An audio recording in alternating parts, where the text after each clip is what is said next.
Minsan, akala natin simpleng pangangati lang, pero sa ilalim ng makapal na balahibo, may tinatagong skin rashes, pamumula, o irritation na hindi agad napapansin. Kapag hindi regular ang grooming at hindi na-check ng maayos ang balat ng pet, pwedeng lumala ang mga ganitong kondisyon at magdulot ng discomfort, matinding pangangati, at possible infection.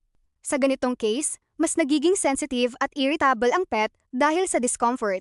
Kaya may pagkakataon na nagiging aggressive o defensive sila habang ginugroom. Hindi dahil galit sila, kadalasan dahil masakit, makati, o hindi komportable ang pakiramdam nila. Kaya sa mga ganitong sitwasyon, mas mahalaga ang proper handling, patience, at gentle approach para maiwasan ang dagdag stress sa alaga. Habang ginugroom, chinecheck din namin ang skin condition nila para makita kung may rashes, sugat, o anumang concern na kailangang ma-address agad. Dahil sa pet grooming, hindi lang panlabas na ganda ang mahalaga. Kasama rin ang kalusugan at comfort ng inyong alaga. Kung gusto ninyo ng maayos at quality grooming service na may tamang pag-aalaga at proper handling mula ulo hanggang paa, message us now at mag-book na sa Perfect Style Pet Grooming Services.